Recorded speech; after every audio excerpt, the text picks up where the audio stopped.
Germany stands as one of history's most influential nations, its legacy woven into the very fabric of European civilization and global progress. From the ancient Germanic tribes that challenged Rome to the modern powerhouse that leads the European Union, Germany's story is one of transformation, innovation, and enduring impact. Germany's cultural contributions have shaped Western civilization for centuries. German composers like Bach, Beethoven, and Wagner created timeless masterpieces that continue to inspire audiences worldwide. Literary giants such as Goethe and the Brothers Grimm gave us enduring works of literature and folklore. German philosophers, including Kant, Hegel, and Nietzsche, fundamentally changed how we understand reality, ethics, and human nature. German scientific innovation has revolutionized human knowledge and capability. Gutenberg's printing press democratized information and sparked the Renaissance. Einstein's theories of relativity transformed our understanding of space, time, and the universe. German chemists discovered numerous elements and compounds, while German medical researchers gave us X-rays, aspirin, and groundbreaking vaccines that saved millions of lives. Germany's political influence spans over a millennium. The Holy Roman Empire provided structure to medieval Europe for nearly 1,000 years.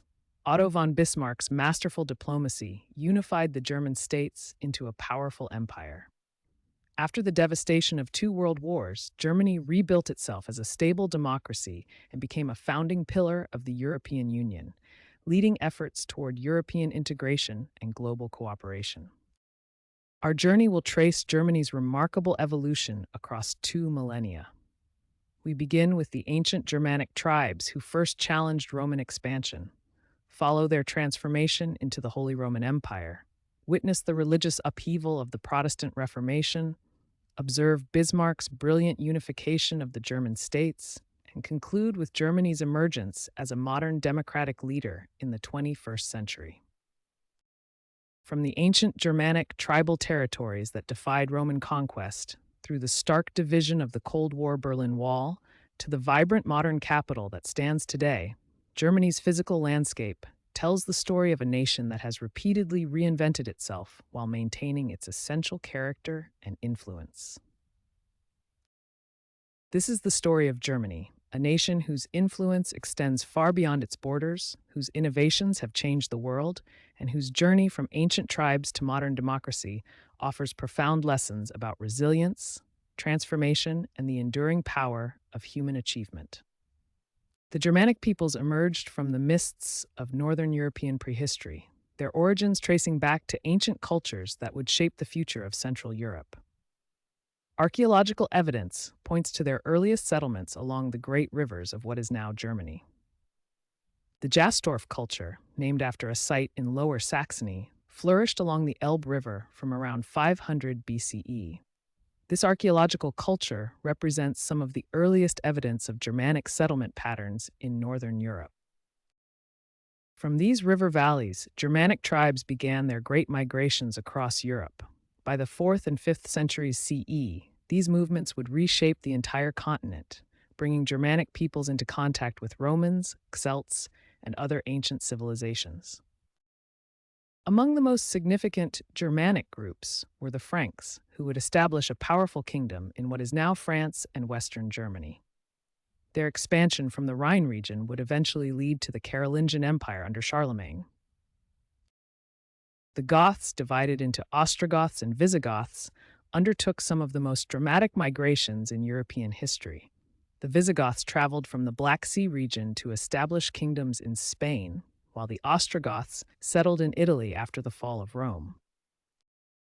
The Saxons and Angles, originating from what is now northern Germany and Denmark, would make their mark across the North Sea. Their migration to Britain in the 5th and 6th centuries would fundamentally transform the island, giving rise to Anglo-Saxon England. The Germanic peoples did not migrate in isolation. Across Europe, they encountered and interacted with Celtic tribes in the west, Slavic peoples in the east, and various other groups.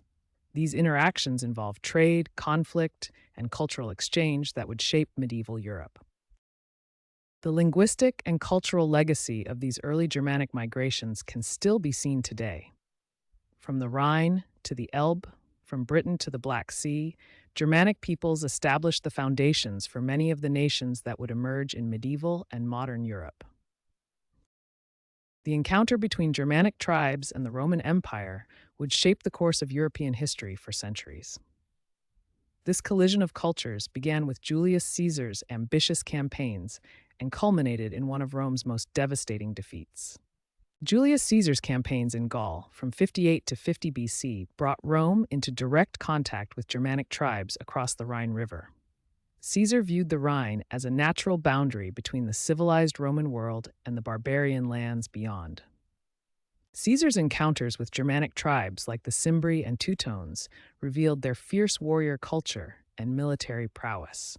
These early contacts established patterns of conflict and cooperation that would define Germanic-Roman relations for generations.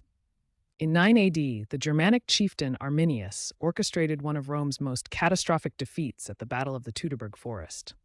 3 entire Roman legions, led by Publius Quinctilius Varus, were annihilated in the dense German forests. The Germanic ambush was devastating. Arminius, who had served in the Roman army and understood their tactics, led his warriors in a coordinated assault that destroyed 3 legions and killed over 20,000 Roman soldiers. Emperor Augustus reportedly cried out, "Varus, give me back my legions!" Despite military conflicts, extensive trade and cultural exchange flourished between Germanic tribes and the Roman Empire. Germanic peoples traded cattle, furs, amber, and slaves for Roman wine, metalwork, and luxury goods. This trade relationship created wealth and competition among Germanic tribes while also facilitating cultural exchange. Many Germanic warriors served in the Roman army as auxiliaries, gaining military experience and Roman citizenship. Germanic warriors became valued auxiliaries in the Roman military. They brought their own fighting techniques and equipment while adopting Roman military discipline and organization. This created a unique blend of Germanic and Roman military culture. The Germanic-Roman encounter established patterns that would persist for centuries. While military conflicts like Teutoburg Forest demonstrated Germanic resistance to Roman expansion, the extensive trade networks and military cooperation showed how these 2 cultures could also complement each other, setting the stage for the complex relationship that would define the later Roman Empire. The migration period, spanning from 375 to 568 AD, marked one of the most transformative eras in European history. During this time, Germanic tribes moved in massive waves into the territories of the declining Roman Empire. These migrations were not random wanderings, but organized movements of entire peoples seeking new lands, driven by pressure from the Huns in the east and attracted by the wealth and opportunities within Roman territories. The Roman Empire, once the dominant force in Europe, found itself increasingly unable to defend its vast frontiers. Germanic tribes began crossing the Rhine and Danube rivers, initially as foederat or allied troops, but eventually as conquerors and settlers. As Roman authority weakened, Germanic tribes established their own kingdoms within former Roman territories. The Visigoths settled in Spain, the Ostrogoths in Italy, the Vandals in North Africa, and the Anglo-Saxons in Britain. Among all these Germanic peoples, the Franks emerged as the most successful and enduring power. Under King Clovis, in 481 AD, they began a remarkable expansion that would eventually dominate Western Europe. The Franks' success stemmed from their strategic location in Gaul, their adoption of Christianity, and their military innovations. Unlike other Germanic kingdoms that often remained separate from their Roman subjects, the Franks gradually integrated with the local population. By the end of the migration period in 568 AD, the political map of Europe had been completely transformed.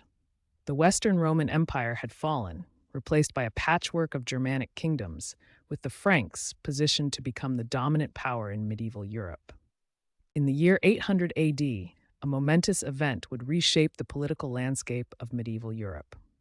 On Christmas Day, in the Basilica of St. Peter in Rome, a Frankish king would be crowned emperor, marking the birth of what would become known as the Holy Roman Empire. This king was Charles the Great, known to history as Charlemagne. By 800 AD, he had already conquered vast territories across Western Europe, uniting the Frankish kingdoms and expanding far beyond their original borders. Charlemagne's empire stretched from the Pyrenees in the south to the North Sea and from the Atlantic coast to the rivers of Central Europe. His conquests had created the largest unified territory in Western Europe since the fall of the Roman Empire. The coronation ceremony itself was a carefully orchestrated political and religious event. Pope Leo III placed the imperial crown upon Charlemagne's head, symbolically linking the new empire to both the legacy of Rome and the authority of the Christian Church. This coronation established what historians call the Holy Roman Empire, though it would not bear that exact name for several centuries. The empire represented a fusion of Germanic tribal traditions, Roman imperial concepts, and Christian religious authority. The political structure of the Holy Roman Empire was remarkably complex. Unlike the centralized Roman Empire of antiquity, this new empire was a confederation of duchies, kingdoms, and principalities, each maintaining significant autonomy under the emperor's nominal authority. The Holy Roman Empire would endure for over 1,000 years, becoming a defining feature of medieval and early modern European politics. It provided a framework for governance across Central Europe while preserving local traditions and autonomy. Charlemagne's coronation in 800 AD thus marked not just the crowning of a king, but the birth of a political institution that would shape the course of European history. The Holy Roman Empire represented a unique synthesis of Germanic, Roman, and Christian elements that would influence medieval Europe for centuries to come. Within the Holy Roman Empire, a complex feudal system emerged that would define medieval German society for centuries. This system created a web of obligations and loyalties that both strengthened and fragmented imperial power.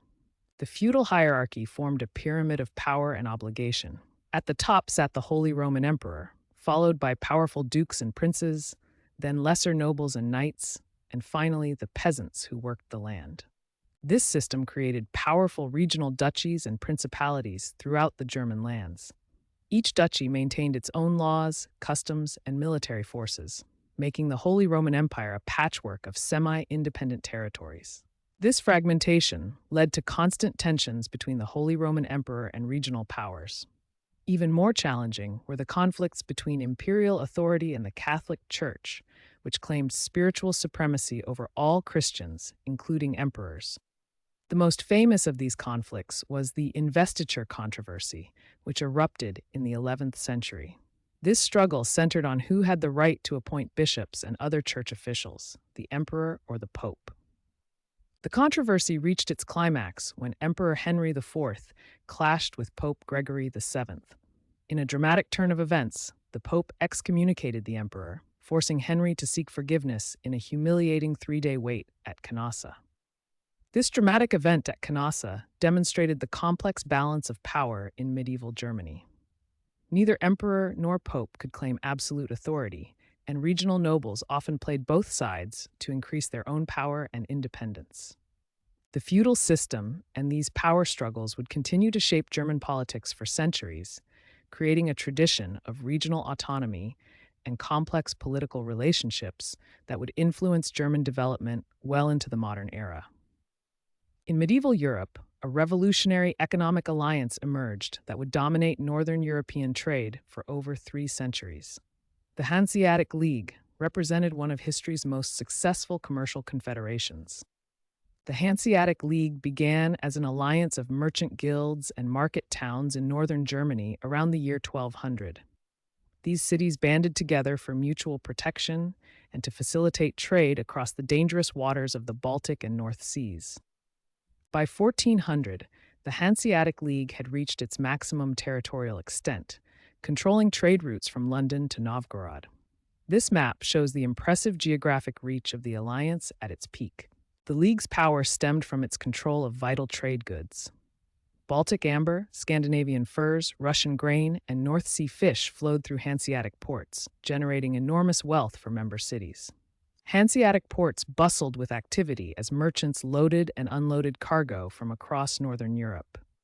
These trading centers became some of the wealthiest cities in medieval Europe, with impressive architecture and sophisticated commercial practices. The League's trade routes formed an extensive network connecting the Baltic Sea with Western Europe. Ships carried goods along established routes, protected by Hanseatic naval power and commercial agreements. The Hanseatic League's influence extended far beyond commerce. Member cities developed sophisticated legal systems, diplomatic practices, and military cooperation that would influence European politics for centuries. The Hanseatic League's legacy endures in modern Germany. Many former Hanseatic cities still display their maritime heritage, and the principles of commercial cooperation, pioneered by the League, influenced later European economic integration. By the early 16th century, the Catholic Church had accumulated immense wealth and political power across Europe. However, this power came with widespread corruption that would soon face its greatest challenge. The sale of indulgences had become a particularly controversial practice. Church officials sold these documents claiming they could reduce punishment for sins, essentially allowing people to buy their way into heaven. In this climate of corruption emerged Martin Luther, a German monk and theology professor at the University of Wittenberg. Luther was deeply troubled by what he saw as the Church's departure from true Christian teachings. On October 31st, 1517, Luther took a bold step that would change history forever. He wrote his famous 95 Theses, a list of discussion points challenging church practices, particularly the sale of indulgences. According to tradition, Luther nailed these theses to the door of the Wittenberg Castle Church, which served as the university's bulletin board. His arguments directly challenged the Church's authority and the practice of selling indulgences. Luther's theses spread rapidly across Germany and beyond, thanks to the recent invention of the printing press. His ideas challenged fundamental Catholic doctrines and questioned the Pope's authority to grant forgiveness through indulgences. The Catholic Church's response was swift and severe. Pope Leo X issued the papal bull Ex Surge Domine in 1520, demanding Luther recant his teachings. When Luther refused and publicly burned the bull, he was excommunicated from the Church. Luther's Reformation sparked a religious revolution that fragmented Christianity in Germany and across Europe. Protestant churches emerged, challenging Catholic dominance and creating lasting religious and political divisions that would shape German history for centuries to come. Luther's Reformation had shattered the religious unity of the Holy Roman Empire. What began as a theological dispute quickly transformed into a political crisis that would fragment Germany for centuries.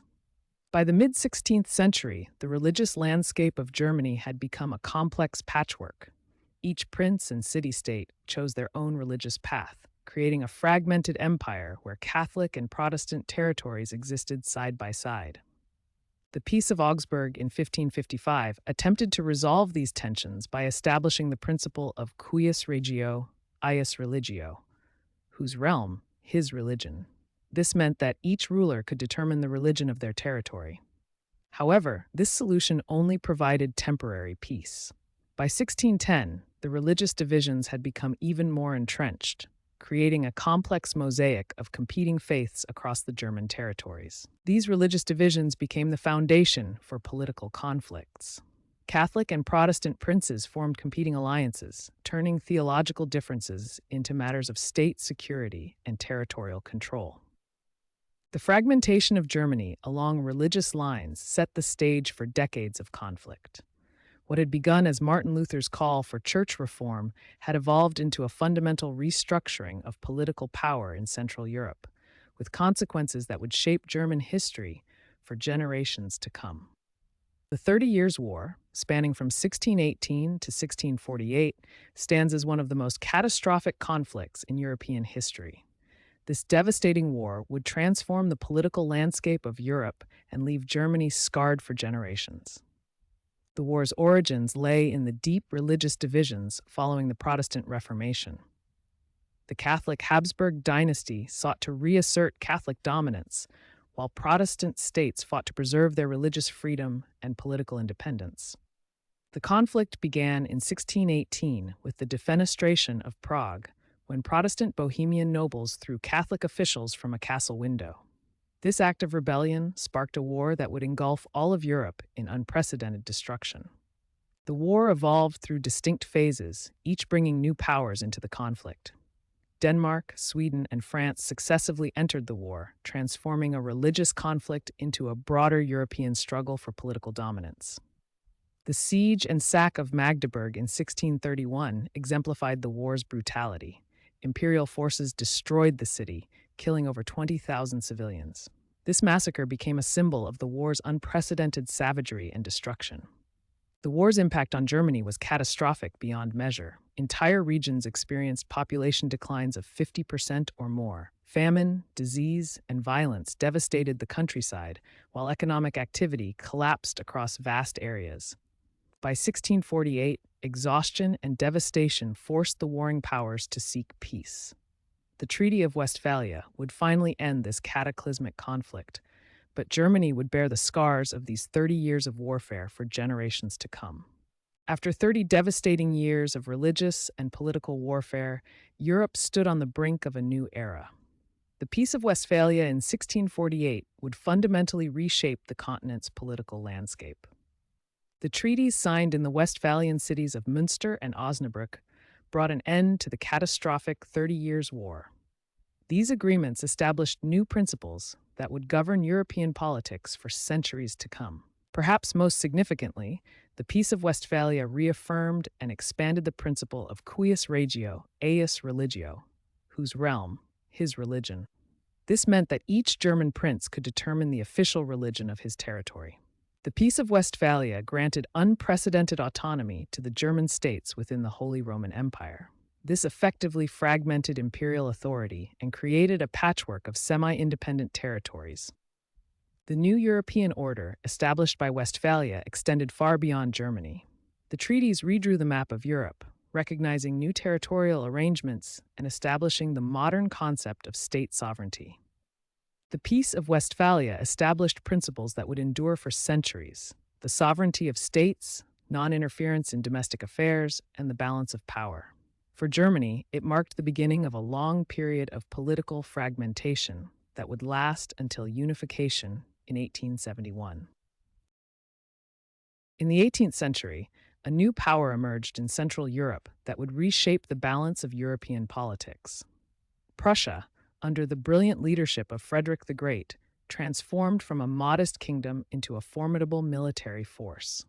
Frederick II, known as Frederick the Great, ascended to the Prussian throne in 1740. He inherited a well-organized state from his father, but it was his military genius and administrative reforms that elevated Prussia to great power status. Prussia's military strength was built on discipline, innovation, and strategic thinking. Frederick created one of the most efficient armies in Europe, emphasizing rapid movement, superior training, and tactical flexibility. The ultimate test of Frederick's military reforms came with the 7 Years' War from 1756 to 1763. This global conflict pitted Prussia against a powerful coalition including Austria, France, and Russia. Despite being vastly outnumbered, Frederick demonstrated remarkable strategic brilliance. His victory at the Battle of Leuthen in 1757 is considered one of the greatest tactical achievements in military history. The 7 Years' War established Prussia as a major European power.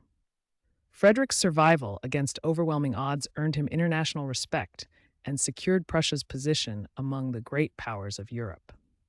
By the end of Frederick's reign in 1786, Prussia had emerged as a dominant force in Central Europe. The kingdom's military prowess, efficient administration, and strategic position laid the foundation for future German unification under Prussian leadership. In 1862, King Wilhelm I of Prussia appointed a controversial figure as his prime minister, Otto von Bismarck. This appointment would prove to be one of the most consequential political decisions in German history.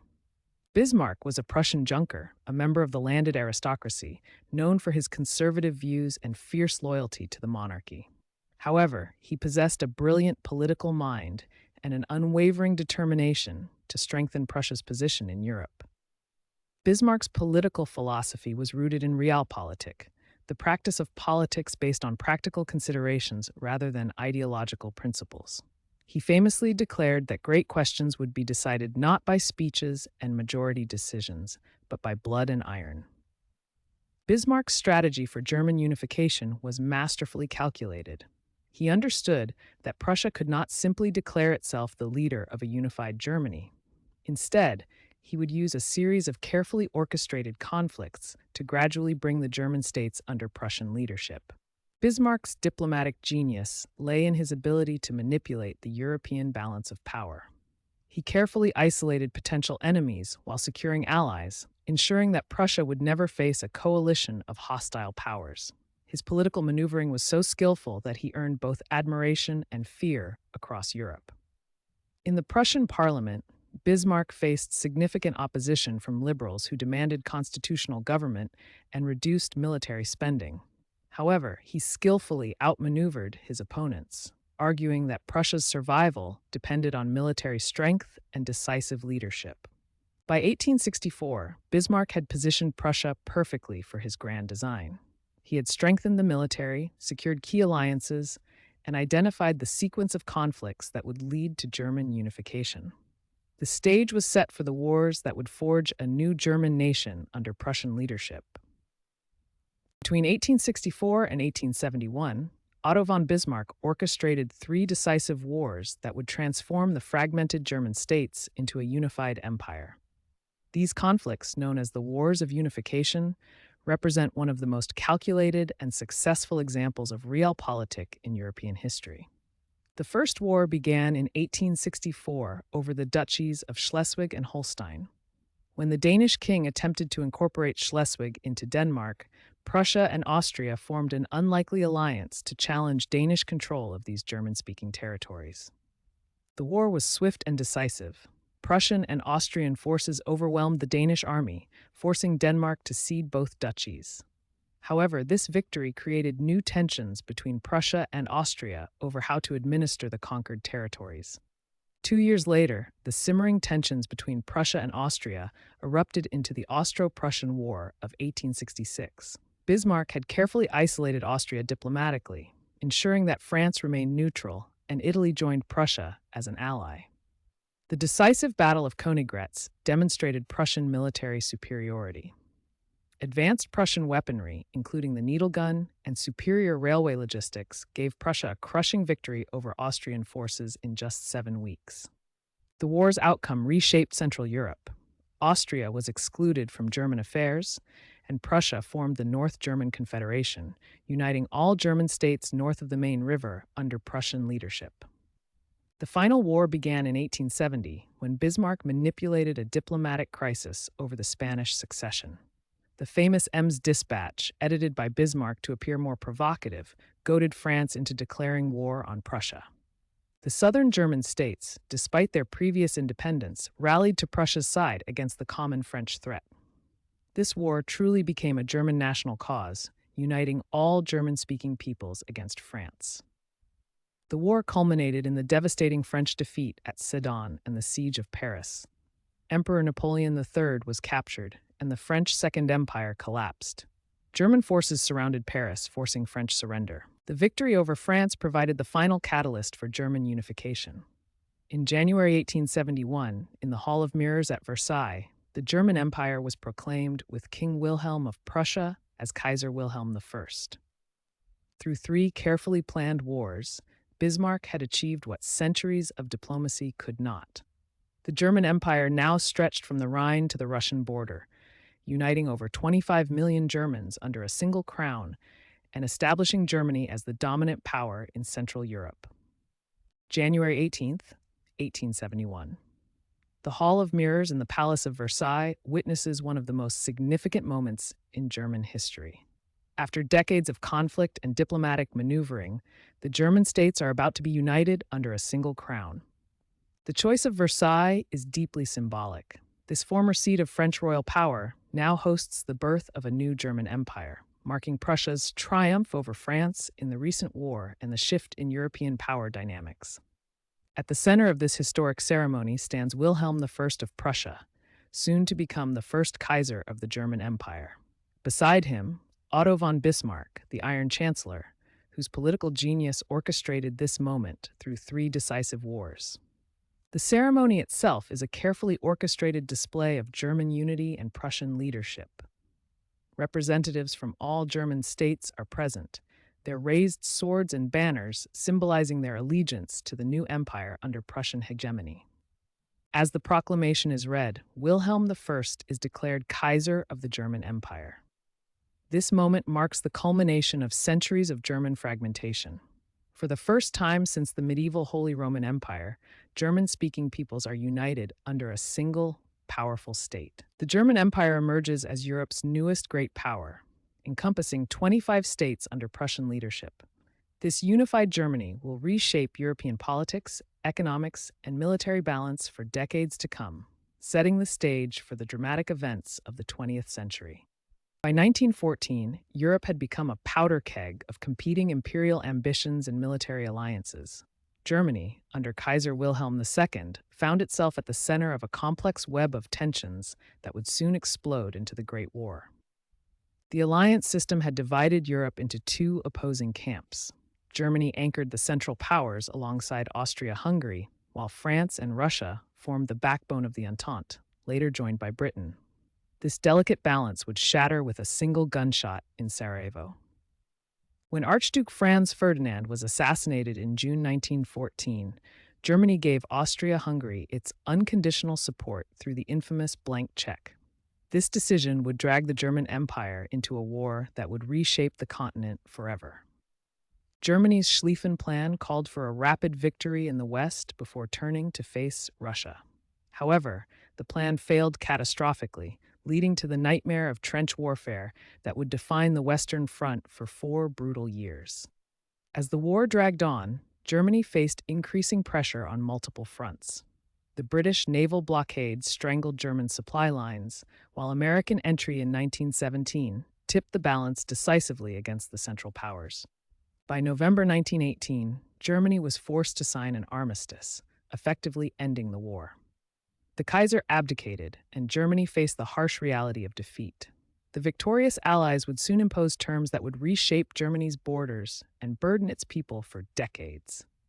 The Treaty of Versailles imposed devastating terms on Germany.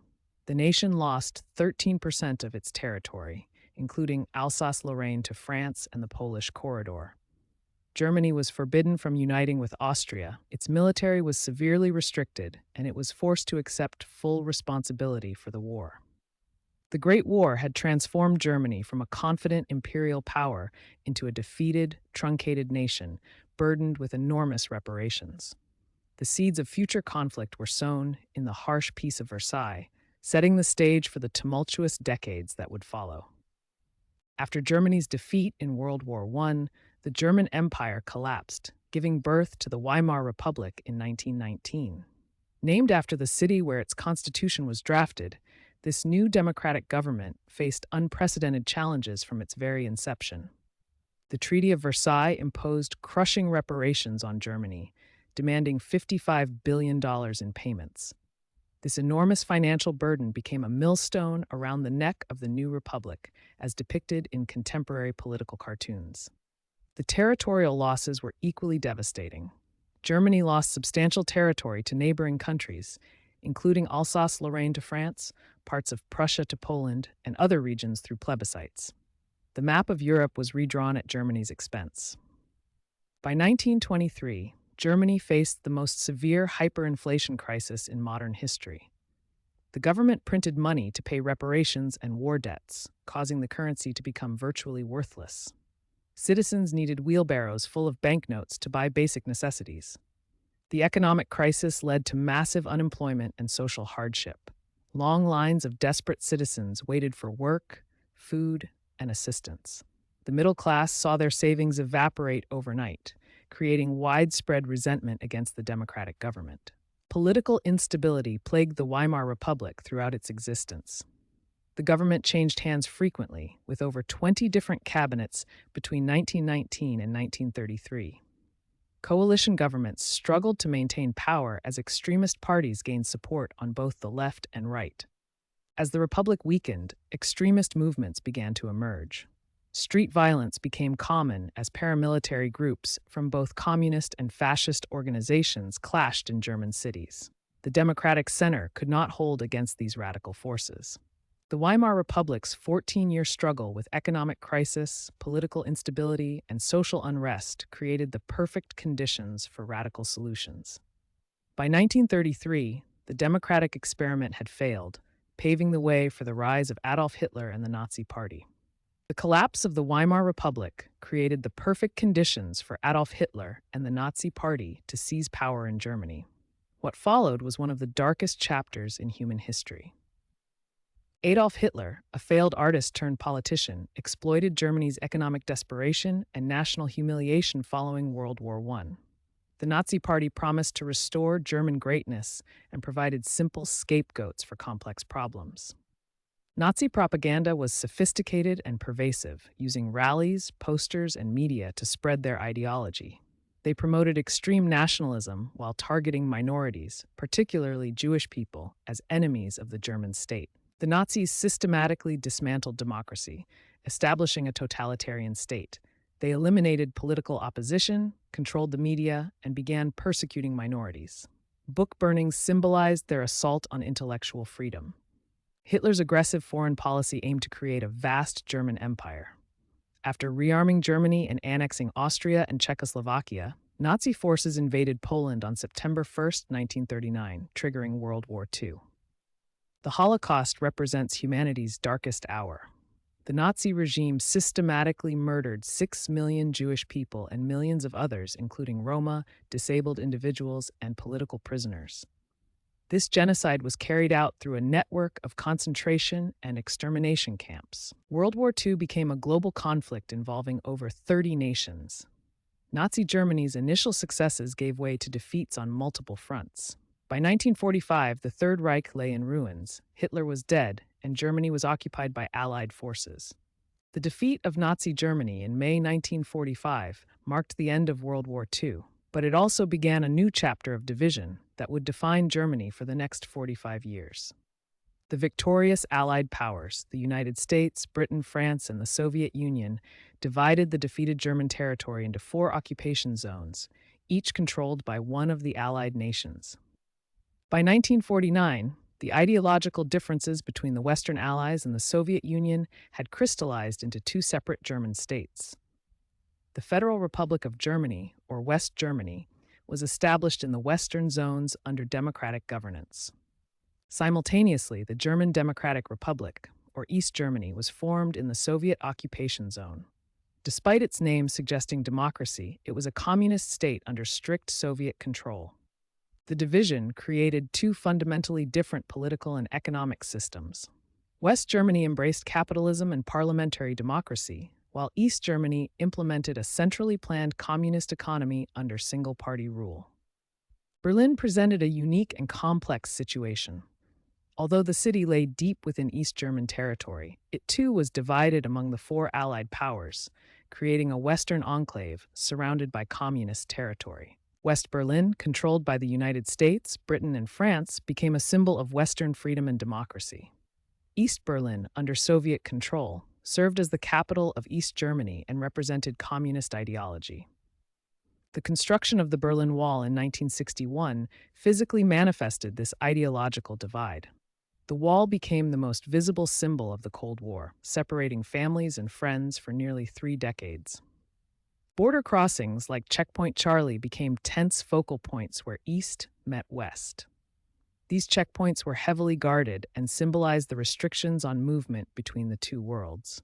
For 45 years, Germany remained divided into 2 separate states with vastly different political systems, economies, and ways of life.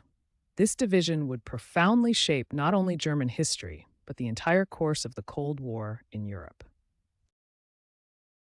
By the late 1980s, the Berlin Wall had stood for nearly 3 decades as the most visible symbol of the Cold War division. But beneath the surface, powerful forces were building that would soon bring this concrete barrier crashing down. The year 1989 began with growing unrest across Eastern Europe. In East Germany, citizens increasingly demanded freedom of movement, democratic reforms, and an end to the oppressive surveillance state that had controlled their lives for decades. Throughout 1989, the situation became increasingly unstable. The Hungarian government's decision to open its border with Austria created a massive exodus route for East Germans, while weekly protests in Leipzig grew from hundreds to hundreds of thousands of participants. On November 9, 1989, everything changed. East German official Günter Schabowski mistakenly announced that border crossings would open immediately, when the new policy was actually meant to take effect the following day with proper procedures in place. Within hours, thousands of East Berliners rushed to the wall. Border guards, overwhelmed and without clear orders, eventually opened the checkpoints. What followed was an explosion of joy, celebration, and the beginning of the wall's physical destruction. The scenes that followed became some of the most iconic images of the 20th century. Families separated for decades were reunited. Young people danced on the wall that had imprisoned them. Citizens wielding hammers and pickaxes began the physical demolition of the concrete barrier. The fall of the Berlin Wall was far more than the destruction of a physical barrier.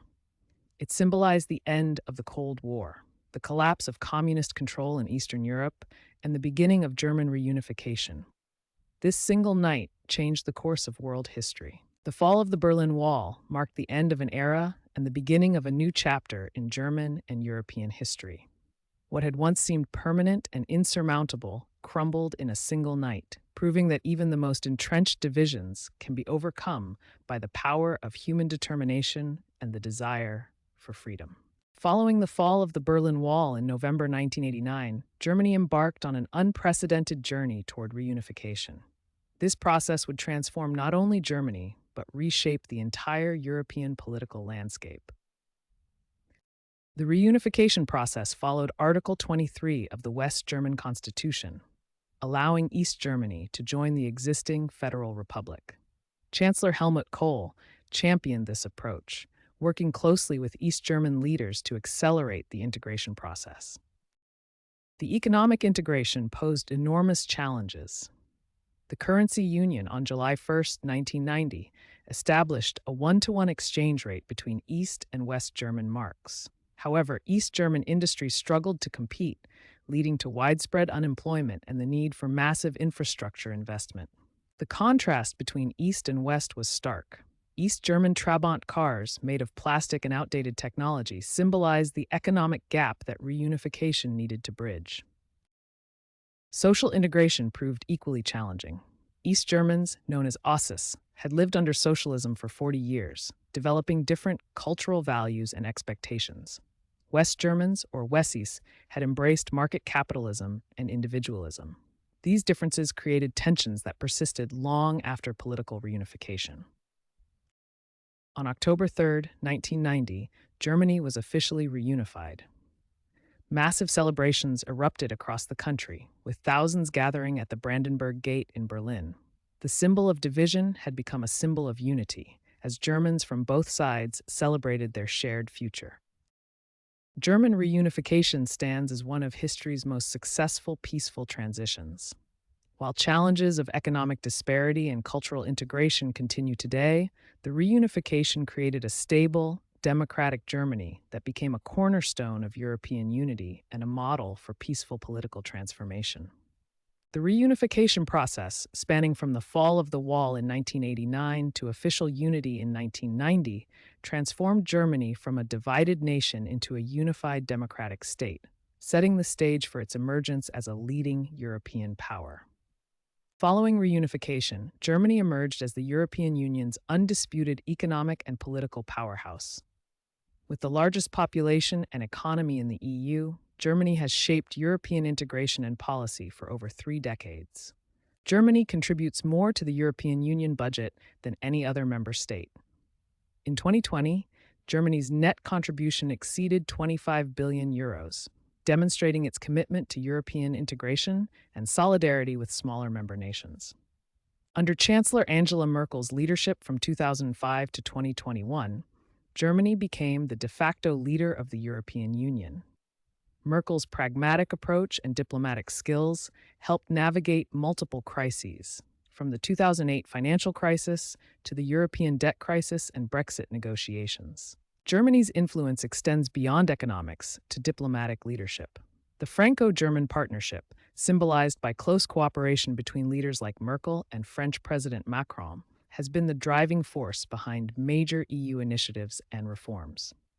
As Europe's largest economy, Germany is deeply integrated into EU trade networks. German exports, particularly automobiles, flow throughout Europe and beyond.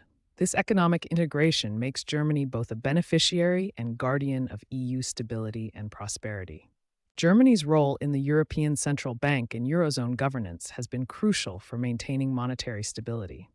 The country's fiscal discipline and economic expertise have shaped EU responses to financial crises and continue to influence European monetary policy. Today, Germany continues to shape the European Union's future direction.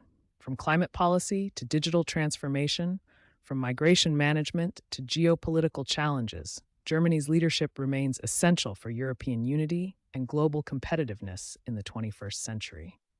Contemporary Germany stands at a crossroads, facing unprecedented challenges while maintaining its position as a global leader. The nation that emerged from reunification now grapples with economic uncertainties, political fragmentation, and the demands of technological transformation. Germany's economic engine, once the driving force of European growth, has shown signs of strain in recent years. Economic data reveals a pattern of fluctuating performance, with periods of contraction challenging the nation's traditional economic stability. The political landscape has become increasingly fragmented, with the rise of the Alternative for Germany party and coalition challenges reshaping the traditional party system. The Bundestag now reflects a more diverse but complex political reality. Germany faces the imperative of digital transformation and Industry 4.0 adoption. The integration of cyber-physical systems, artificial intelligence, and smart manufacturing represents both an opportunity and a challenge for traditional German industries. Under leaders like Angela Merkel and current Chancellor Olaf Scholz, Germany has navigated complex social integration challenges while maintaining its role as a European leader. Immigration, demographic changes, and social cohesion remain ongoing priorities. Despite domestic challenges, Germany continues to play a crucial role in European Union leadership and global affairs. The nation's approach to climate change, international cooperation, and economic policy influences decisions far beyond its borders. Experts emphasize that Germany's future depends on successful implementation of structural reforms, digital transformation, and maintaining social cohesion. The nation's ability to adapt while preserving its core values will determine its continued leadership role in the 21st century. As Germany navigates these contemporary challenges, its historical experience of transformation and adaptation provides both lessons and hope for the future. The nation that has repeatedly reinvented itself continues to shape not only its own destiny, but the future of Europe and the world.